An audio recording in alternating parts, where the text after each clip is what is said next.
After hearing confirmations of Cooler's existence, Kakarot and Raditz begin preparing. They need to get rid of him. He might not be a threat, but at the same time, he probably is, and it turns out that judgment was right. Cooler was able to find them, on a quest to actually find Turles instead. But unlike Frieza, he's been utilizing his power to its fullest extent, training and unlocking a brand new form. We'll be looking at all that and more in this part 9 of What If Goku Was Evil. Kakarot and Raditz look around them, dumbfounded. They can't find Cooler. They could sense him, but they can't see him. Everything has gone dark. It's like him transforming. It absorbed all the light from around them. They can only see brief flashes of him, illuminated by lightning storms generated by him powering up. And there's one other telltale sign, his eyes, glowing in the darkness. His aura, it's completely different too. It's not a light aura illuminating things. It's like a black hole. It absorbs light, negating it. And even through the darkness, Cooler could see the looks of terror on their face, briefly seeing them illuminated as well. Just the effect he was going for. And he explains, his brother never took their gift of power seriously. He did, especially with Frieza being some sort of mutant. He has no idea why Frieza didn't utilize that power. Of course, Cooler is still strong, with great potential, but he explained his potential is never as great as his brother. However, he's more than made up for it, and now he'll kill those same Saiyans that were able to kill Frieza. Or at least, one of them. In all honesty, he's glad that Frieza's gone, but frankly, he hates these Saiyans even more for killing him. He wanted to do that himself, if anything. And he just hates those Saiyans regardless. Cooler's not standing too far away from them. He lifts a hand up, compacts it into a fist, and then punches. A blast of compressed air pierces through the darkness, hitting Raditz and knocking him far away, with enough power to even knock him out of Super Saiyan. Kakarot's stunned. He didn't even touch Raditz, and with one shot, he was able to defeat him. It wasn't even a ki blast either. It was just air. He launched air at Raditz and defeated him. Kakarot assumes a battle stance. He's never felt this type of concern before. Of course, he knows Raditz is weaker than him, also using a weaker form than what he has. But still, what the hell is this? For him to defeat a Super Saiyan that easily? And as Kakarot's processing all this, 2 blue streaks of light pass by him, his only indication that Cooler just flew past him, besides the massive shockwave that follows, cracking the ground below him. The ground breaks below Kakarot, and he starts falling downwards. Ki blasts are launched from above, but they're not hitting Kakarot, they're hitting around him, digging deeper into the core of the planet. Cooler's trying to send him right down to there, destroying the planet along with Kakarot. Kakarot's able to jump up through the tunnel, propelling himself off the sides of it, desperately trying to dodge the ki blast as he does so. But as he ascends further up, one of them does hit him, and it's painful. It's a very casual blast from Cooler, but it still damages him a lot, sending him further downwards. Cooler stops for a brief moment, lifting up a finger. He charges a supernova, but instead of it being orange, it's a dark blue color, actually illuminating the area in an ominous blue light, allowing Kakarot to clearly see Cooler up above. He launches it downwards, and Kakarot doesn't know what to do. He can't jump up through the hole because then he'd jump right into the supernova. If he goes downwards, he's going right into the core of the planet, which will either kill him or destroy the planet instantly. On a whim, he launches a massive ki blast to his side, flying through the crust of the planet, tunneling through and launching himself out far away. And he watches from a distance as the supernova goes further down, at an angle thankfully, not hitting the planet directly. But once again, blue streaks of light pass him. With no effort, Cooler moves so quickly that he essentially teleported over here. Kakarot feels a devastating punch to his back. All the wind is knocked out of him. He coughs up blood, and he almost loses his transformation, but he still stays fighting. Where the hell is Raditz? And then far away, he can see. There's a single golden aura in the darkness, launching over. Raditz is jumping back into the battle, injured, but still relatively okay. The two start attacking Cooler both at once, and with one finger, he blocks both of their attacks. And then lifting up another hand, flicking Raditz in the head, knocking him far away once more. The disrespect. He knees Kakarot right in the stomach, once again knocking the wind out of him, dealing even more damage. He'll deal with that weaker Saiyan later. For now, he's gonna kill Kakarot. And Kakarot's hopeless to fight against it. With every hit he takes, there's more damage, more pain to deal with. He's trying to fight through it, but it's just simply too much at this point.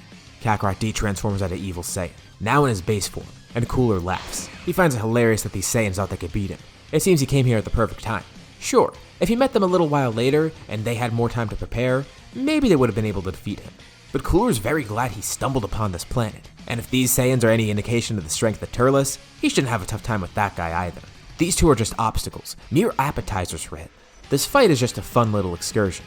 He's solely doing it for the thrill of it, and the fact that these two are Saiyans after all. He needs to decimate them too. Kakarot tries to summon more power, trying to transform once more. The attacks are so brutal, but Cooler's actually holding back. Now that Kakarot's in base, he doesn't want to accidentally kill him with one punch after all. Kakarot can transform and tank a few more, and out of sheer rage and determination, he transforms into a Super Saiyan, not even realizing it. But this isn't enough. He knows he's in the form, but he needs to go into his evil Saiyan form. Does he not have enough power to go into it? Or is he just too injured? Or is it the fact that he can't focus? Or all of those things at once? He's not even given a chance to charge up. Even in Super Saiyan, Cooler's able to completely decimate him. It makes essentially no difference. It's like he didn't transform at all. But Kakarot continues trying to power up. And once again, there's some light in the area. Not much, but just a little bit. From Kakarot's aura of Super Saiyan, a golden light shines through the darkness, but also a red light appears. As he tries to power up into Evil Saiyan, the aura of that form begins surrounding him too. He needs to transform into it no matter what. He needs to push out as much power as possible, or else they have no other choice but to fight. They can't give up that easily. He can overcome these odds, and he will overcome these odds. And he tells Cooler he'll defeat him just like his brother, and he'll be the one to defeat Turles as well. That's his battle to fight. That's his prey, not Cooler's. Cooler won't rule this universe. Kakarot will. His aura flares up even further, with Cooler holding Kakarot by his hair, punching him right in the face. But Kakarot has no reaction this time. His face is scrunched up, with him grimacing, not even feeling the pain this time.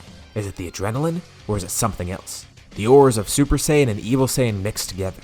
Kakarot's eyes, they change color, turning from the bluish color of Super Saiyan to a piercing red. His hair starts growing out, but it's not turning black like the normal Evil Saiyan form. It's retaining the color of Super Saiyan, actually getting a little bit darker if anything. Kakarot screams, unleashing one last burst of power. This actually knocks Cooler back. That's impossible. Okay, it must be a fluke. He was holding back after all, trying not to kill Kakarot instantly. But that was his biggest mistake. He hears Kakarot say he should have killed him while he had the chance, but now it's too late. Light has returned to the area, with Kakarot's menacing aura illuminating everything orange. Kakarot doesn't know what type of power he's unleashed, but he has a theory. He thanks Cooler for pushing him to this level. He accidentally mixed the two forms together. Out of his sheer drive to use more power against Cooler, he was already a Super Saiyan, powering up into an Evil Saiyan. Now remember too, Kakarot doesn't actually have a name for the form Evil Saiyan. We could call it something like Evil Super Saiyan, but that's a little too edgy, and Kakarot wouldn't know the name either. So, let's let Kakarot come up with a name. He decides this is a Supreme Saiyan, a level beyond Super Saiyan, but not Super Saiyan 2, something that he doesn't even know of. He feels it's a fitting name. It is still using the power of a Super Saiyan after all, so giving it a similar name like Supreme, he thinks that's a good idea. The two begin clashing, and now, they're actually even. Cooler can't believe it.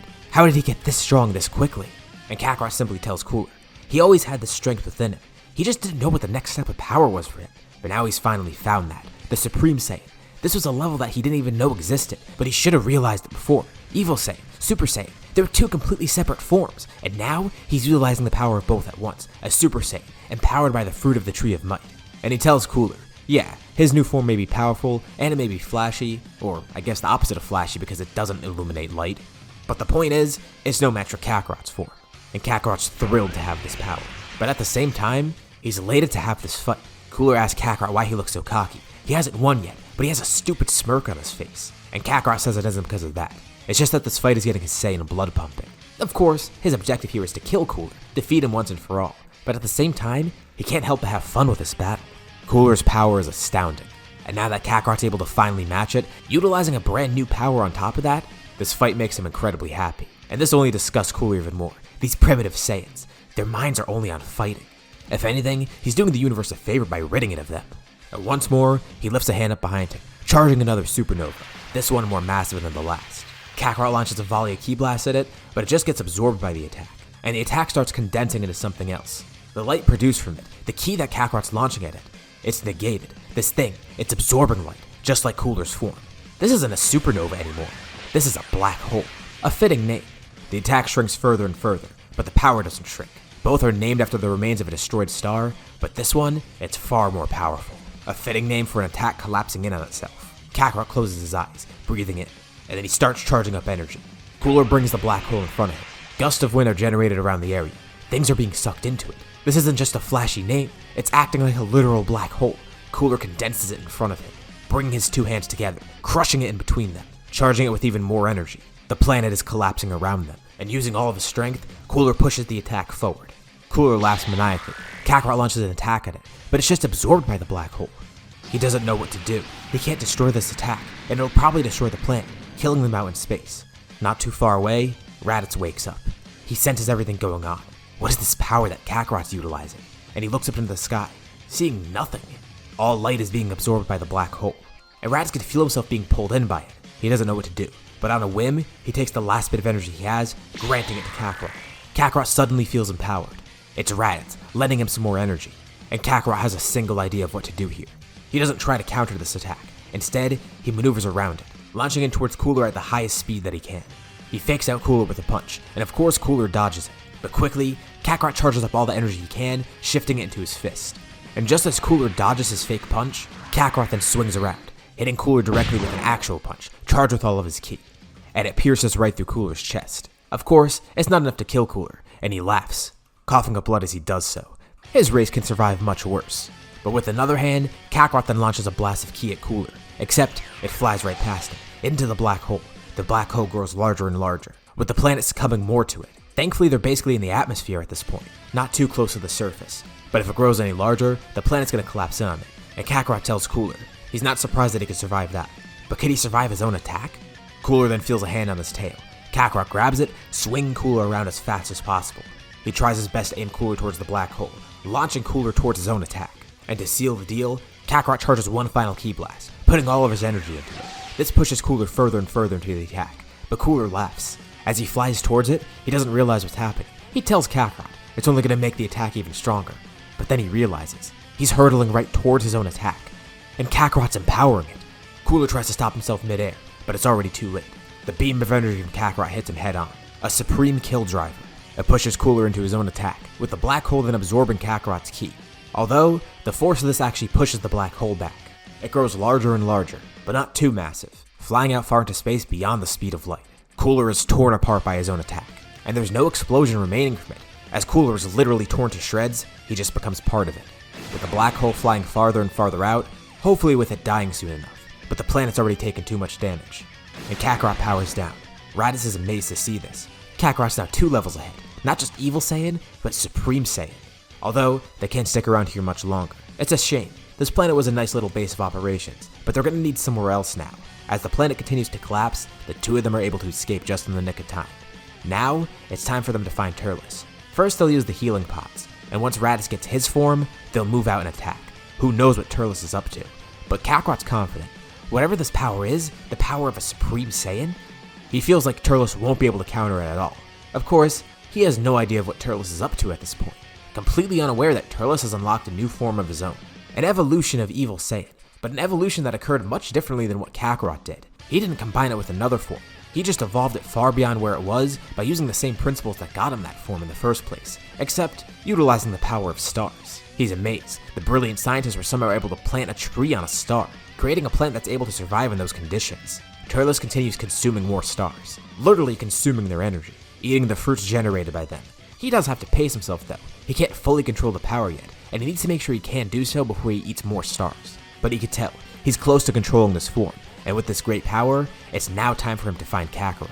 And it's good timing too. Far away, he sensed an amazing battle going on. He didn't know who was involved, but he sensed 3 energies, one of whom being Kakarot, one of them being a weaker one that seemed like it could be a Saiyan, and then one of them being someone he didn't even recognize. And he knew whatever the result of that fight, he'd probably have to fight whoever remains, and it seems that Kakarot was able to win. And Turles chuckles to himself. Looks like he's gonna get to see Kakarot again very soon. And this is where we'll leave off for now. I'm no astrophysicist. I just tried to do something fun with that Cooler fight. I mean, it is Dragon Ball after all, so sorry if the black hole stuff wasn't necessarily accurate. But we are talking about monkey aliens that could transform by using fruits made from trees that are absorbing planets or whatever, so hey, suspend your disbelief. Anyways, thank you for watching. I can't even do the intro normally. Thanks for watching. Drop a like, subscribe, you know, the usual stuff. Especially if you want to see another part to the series. Hopefully you enjoyed this part, and I'll see you on the next video.